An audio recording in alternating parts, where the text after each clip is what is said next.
Hallo und herzlich willkommen. Heute möchte ich mit euch eine Variante des Hepburn Tops nähen bzw. euch zeigen, wie es genäht wird. Das Schnittmuster ist von der amerikanischen Schnittdesignerin Gretchen Gertie Hirsch. Den Link zur Anleitung und zu ihrem YouTube-Kanal findet ihr unter dem Video in der Videobeschreibung. Ihre Schnittmuster sind inspiriert von der Mode der 1950er Jahre, wobei auch die 40er und 60er mit einfließen. Mit dem einen Schnittmuster können 21 unterschiedliche Shirts genäht werden, unter anderem das Bow Back.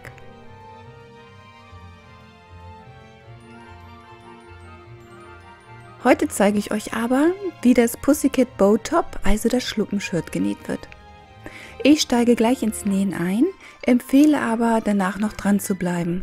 Dann zeige ich euch, wie ihr das Schnittmuster und die Stoffzuschnitte vorbereitet und ihr den Brustabnäher gemäß eurer eigenen Maße verlegen könnt. Und das ist besonders für die deutschsprachigen Näher interessant, wie ihr herausfindet, welche Größe ihr ausdrucken müsst. Denn das Schnittmuster ist in englischer Sprache. Ich habe aber auch noch eine Übersicht über die englischen Nähbegriffe aus der Anleitung und deren deutsche Bedeutung für euch. In der Videobeschreibung findet ihr aber auch Zeitstempel, sodass ihr zu den einzelnen Schritten und Informationen springen könnt.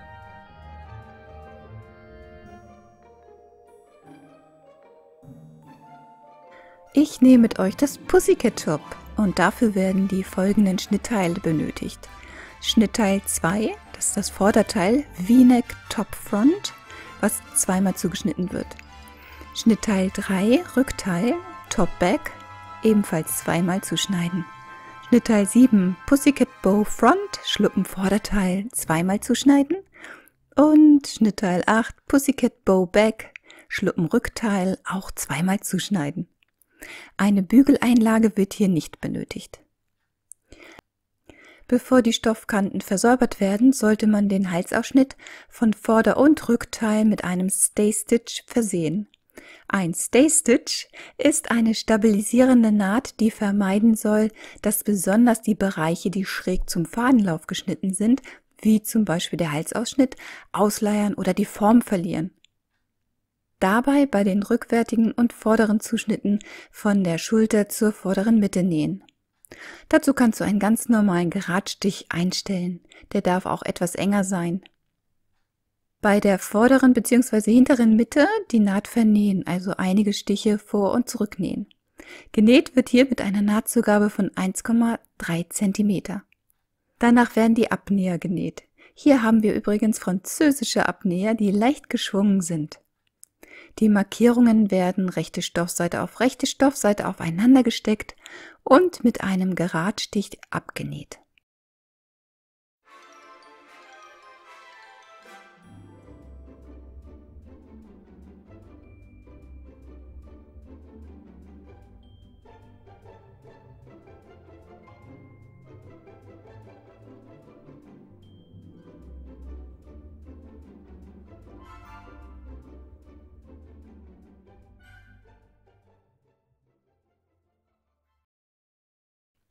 Bei der Seitenkante die Naht beginnen und dort auch verriegeln, also vernähen.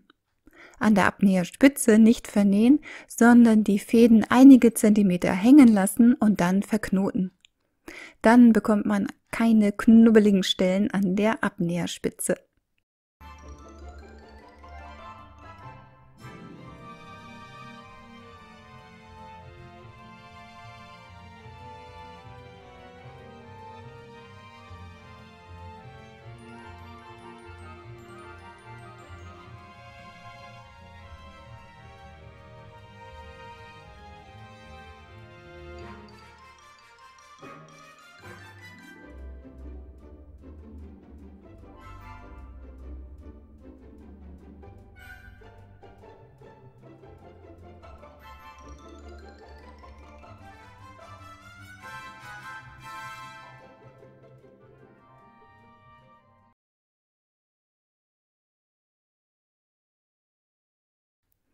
Jetzt werden folgende Kanten mit der Overlock versäubert. Wenn keine Overlock vorhanden ist, dann mit einem Zickzackstich die Kanten absteppen. Versäubert werden die Schultern und im Verlauf die Ärmel von beiden Vorder- und Rückteilzuschnitten. Alle Seitennähte und in deren Verlauf die Unterärmel. die Nähte der vorderen und hinteren Mitte, die Ärmelsäume und, wenn du möchtest, auch den Schürtsaum. Alle kommenden Nähte werden mit einem elastischen Stich genäht, zum Beispiel einem Zickzackstich mit einer Stichbreite von 1,5 und Stichlänge von 2,5. Die Rückteilzuschnitte in der hinteren Mitte rechts aufeinander legen und vom Saum herkommend nähen. Die Naht in der Markierung beenden. Am Anfang und Ende die Naht vernähen.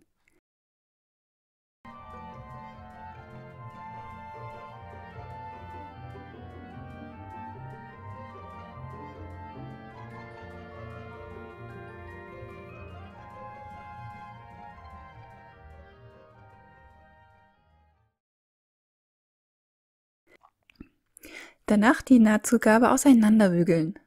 Genauso wie die Rückteilzuschnitte werden die Vorderteile rechts aufeinander gelegt und die vordere Mitte vom Saum bis zur Markierung abgesteppt. Dann ebenfalls die Nahtzugabe auseinanderbügeln. Dann Vorder- und Rückteil rechts aufeinander legen und die Seiten- und Schulternähte schließen.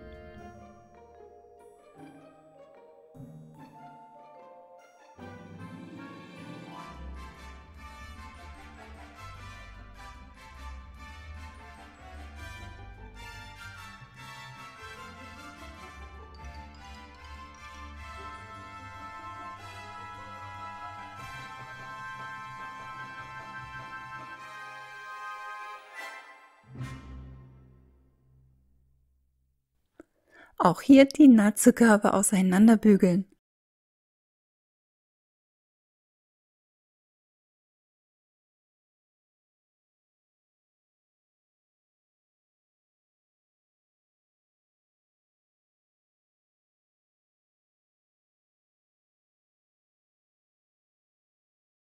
Danach wird die Pussycat Bow, also die Schluppe, genäht. Die kurzen Kanten der Schnittteile 7 und 8 werden anhand der Markierungen rechts aufeinander gelegt und abgesteppt. Die Kreismarkierungen liegen aufeinander, genauso der kleine Knips.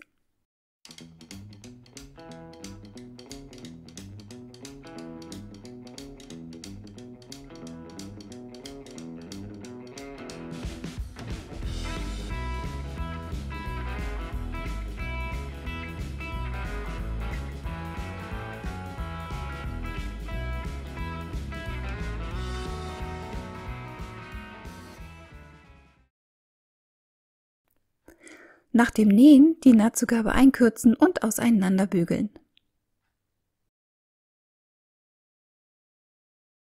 Nun die langen Außenkanten rechts bündig aufeinander legen und feststecken.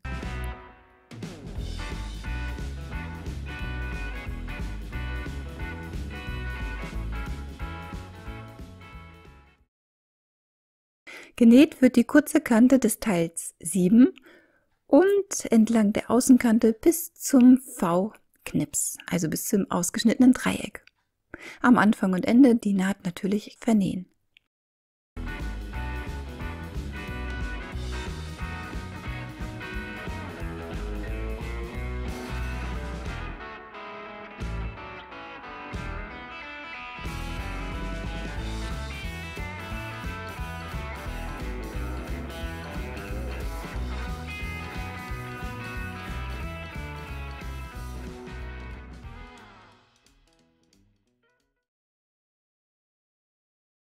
Kürze die Nahtzugabe bei der kurzen Kante ein.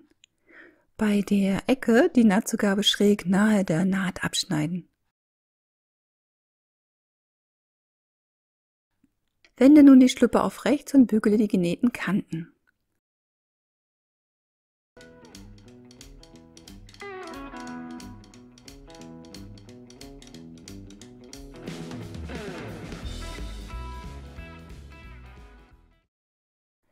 Und nun schneidest du mit einer spitzen Schere bei diesem V, also bei dem ausgeschnittenen Dreieck, noch einmal schräg bis an das eben genähte Nahtende rein.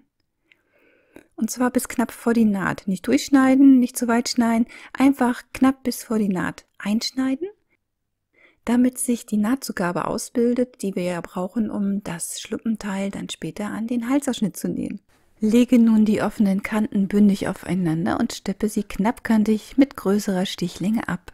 Im Englischen bedeutet das Basting.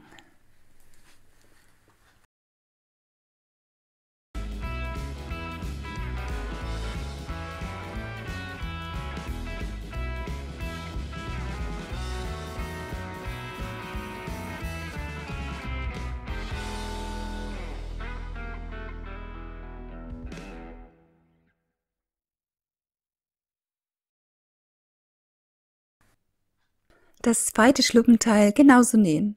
Danach werden die Schluppenteile nacheinander am Halsausschnitt angebracht. Da es keine exakte Beschreibung gibt, wie man die Schluppe an den Ausschnitt nähen soll, habe ich mir selbst eine Methode überlegt. Die Schluppenteile auf den Tisch legen und auf den richtigen Winkel achten. Die offenen, kurzen Kanten beider Schluppenteile bündig aufeinander legen und feststecken. Es entsteht die V-Form passend zum rückwärtigen Ausschnitt. Fixiere die Außenkanten mit einer knappkantigen Naht.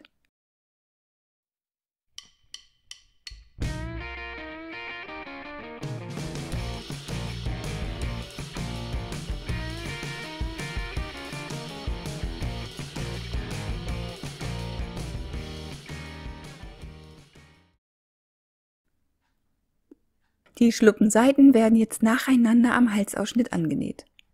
Das Schluppenteil 7 wird an der vorderen Mitte angesetzt. Der Beginn der Naht der Schluppe liegt an der Naht der vorderen Mitte an der Kreismarkierung. Rechte Stoffseite liegt auf rechter Stoffseite.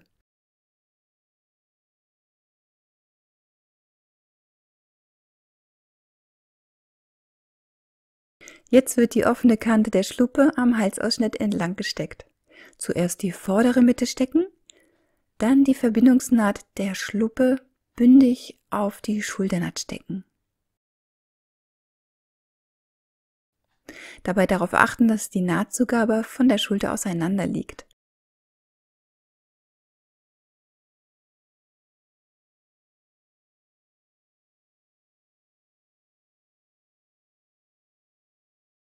Und zum Schluss die Schluppe an das V des Rückenausschnittes stecken. Dazu am besten die Nahtzugabe an der Spitze der Schluppe nochmal markieren.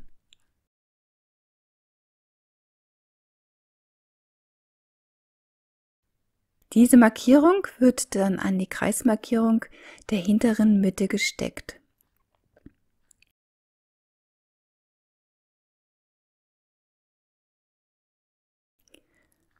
Und nun steppst du diese Schluppenseite erst einmal von Markierung zu Markierung.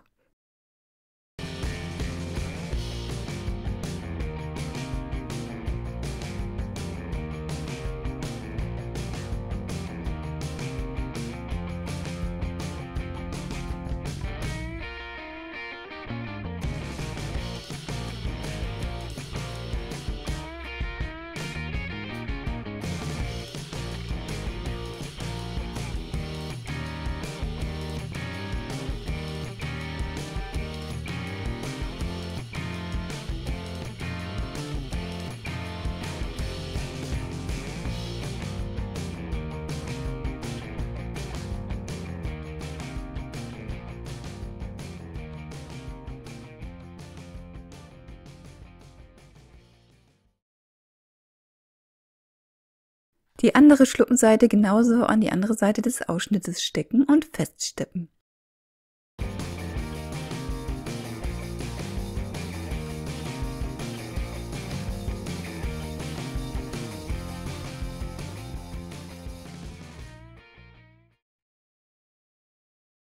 So sieht das Ganze schon mal aus. Ich zeige dir das mal eben.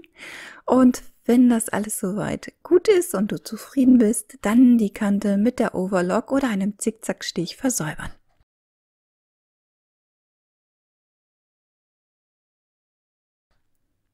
Die Nahtzugabe wird nach unten in das Shirt gebügelt und im Vorderteil an der Spitze mit einer kurzen Naht fixiert.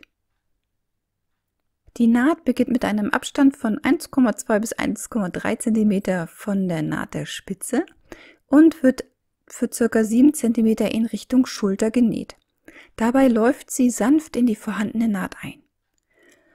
Ich markiere mir den Nahtverlauf mit diesem Washi-Tape. Das ist ganz praktisch, da kann man sich sehr gut dran orientieren.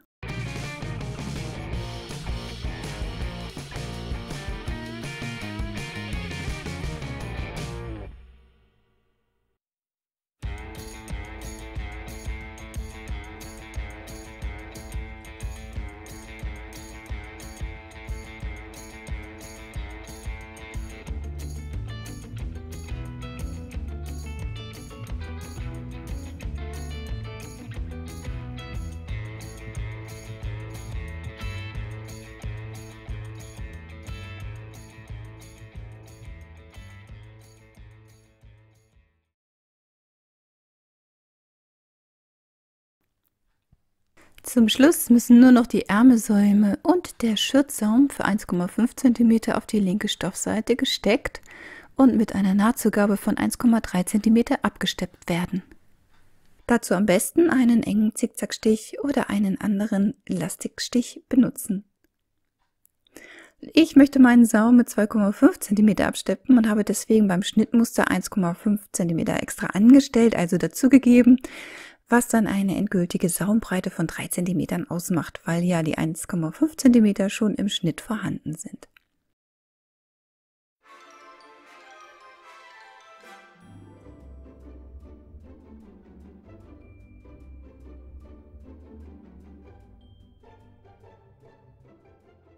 Und schon ist das Shirt fertig. Und ja, es sind Häschen, ich weiß, das ist nicht sehr erwachsen, aber unheimlich niedlich, wie ich finde. Anhand der Größentabelle wird die Größe ausgesucht, die später ausgedruckt werden soll. Es sind die amerikanischen Größen von 2 bis 20.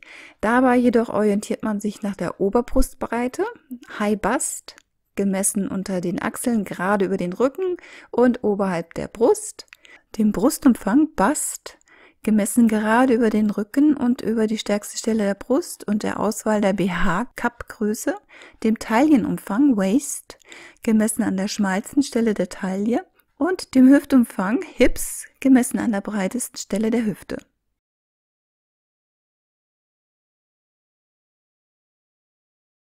Das Schnittmuster eignet sich für alle Strickstoffe. Ich vernähe zum Beispiel hier ein Standard Baumwoll-Jersey, 95% Baumwolle, 5% Elastan, und für die Schluppe benutze ich einen Viskose-Jersey, also eine Viskose-Elastan-Mischung. Meine Schnittteile sind vorbereitet. Die Nahtzugabe von 1,5 cm ist im Schnitt enthalten. Die Säume werden ebenfalls mit 1,5 cm umgenäht. Im Schnitt endet der Abnäher einige Zentimeter vor der Seitenkante. Das ist aber kein Problem, einfach mit einem Kurvenlineal zur Seite verlängern. Eine Sache, die ich immer kontrolliere und verändere, ist die Lage des Brustabnähers.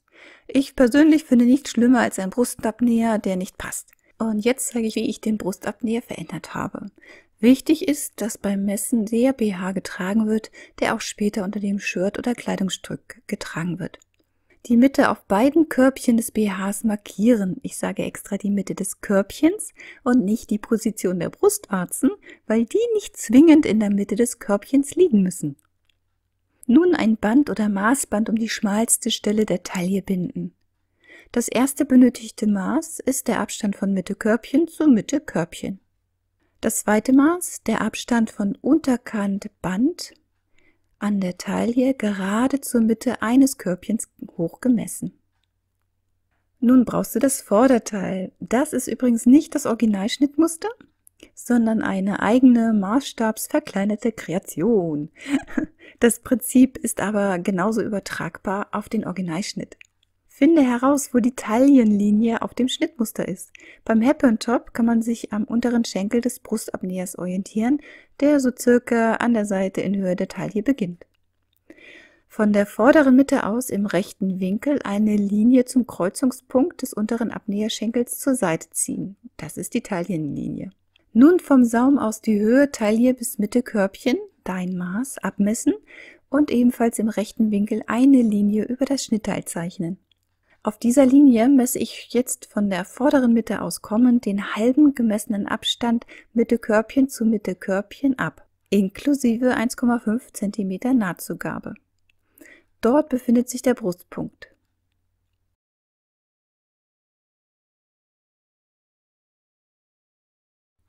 Messe den Abnäherinhalt aus und teile den Wert durch 2 und markiere dir die Mitte zwischen den Abnäherschenkeln. Diesen Punkt verbindest du mit einer zarten Linie mit dem Brustpunkt. In den seltensten Fällen endet ein Abnäher direkt auf dem Brustpunkt oder auf der Brustwarze oder in der Mitte der Brust. Deswegen misst du vom Brustpunkt auf der eben gezeichneten Linie zur Seitenkante hin 2,5 bis 3 cm ab. Ich habe 2,5 cm abgemessen und angezeichnet.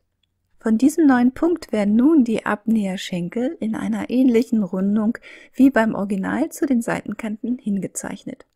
Dabei enden die Abnäherschenkel in der Seitenkante bündig auf denen des originalen Abnähers.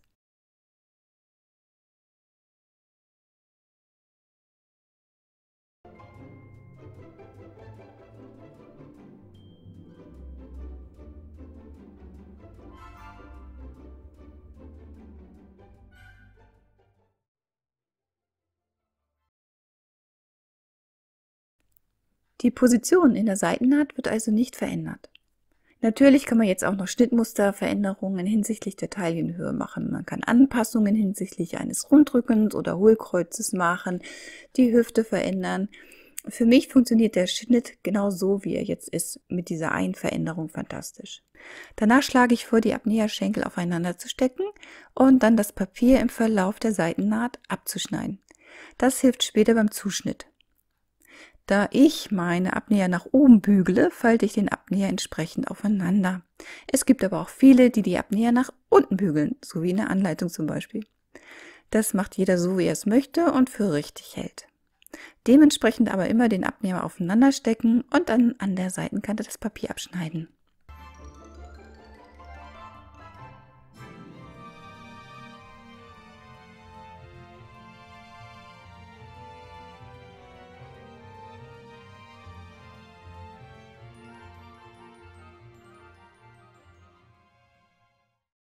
Nach dem Zuschnitt die wichtigen Markierungen auf die linke Stoffseite der Zuschnitte übertragen. Bei den eingezeichneten Dreiecken einfach mit einer spitzen Schere für einige Millimeter gerade zur Spitze schneiden. Beim Schnittteil 7, dem vorderen Schluppenteil, das Dreieck nach Vorlage ausschneiden. Die Punkte mit einem Stoffmarkierstift übertragen. Das sind Ansatzmarkierungen, wo also die Stoffzuschnitte beim Nähen übereinander liegen sollen. Ebenfalls markierst du bei den Vorderteilzuschnitten die Positionen der Abnäher. Und zum Schluss noch die englischen Begriffe und ihre Übersetzungen. Size Chart ist die Größentabelle, High Bust, Oberbrustweite, Bust, Brustumfang, Waist, Taillenumfang, Hips, Hüftumfang, Top Front, Vorderteil, Top Back, Rückteil. Cut 2 Fabric, zweimal aus dem Stoff zuschneiden. Cut 1 Fabric on Fold, einmal im Stoffbruch zuschneiden. Interfacing ist die Bügeleinlage. Finishing Seams, Nähte versäubern. Serger, Overlock Maschine. Stay Stitch, stabilisierende Naht innerhalb der Nahtzugabe. Seam Allowance, Nahtzugabe. Dart oder Darts, Abnäher. Hem, Saum. Cutting Line, Schnittlinie oder Schneidelinie. Fold back this margin, an dieser Kante umfalten. Und Grain Line ist der Fadenlauf. Und nein, das Video hier ist nicht gesponsert. Ich werde nicht dafür bezahlt. Alles, was ich in dem Video verwende, habe ich selbst gekauft und auch selber bezahlt. Ich finde ihre Schnitte nur besonders und sie machen wirklich viel Spaß. Und deswegen wollte ich sie der deutschsprachigen Nähgemeinde einfach mal vorstellen und näher bringen. Und gerade das Hepburn-Top eignet sich hervorragend dafür, weil es nämlich auch von einem Nähanfänger ganz prima gearbeitet und genäht werden kann. Und ich finde, da sollte Sprache kein Hindernisgrund sein, oder? Und nun wünsche ich euch allen viel Spaß beim Nähen eures Hepburn-Shirts oder Tops, wie es im Original heißt, und danke euch sehr fürs Zuschauen. Wenn euch das Video gefallen hat, dann gebt mir einen Daumen hoch und abonniert meinen Kanal. Klickt ihr in dem Zuge auf die kleine Glocke, werdet ihr immer gleich informiert, wenn es ein neues Video von mir gibt. Und schaut unbedingt auch mal bei Gertie rein. Bis zum nächsten Mal. Ganz liebe Grüße, eure Ann-Christine.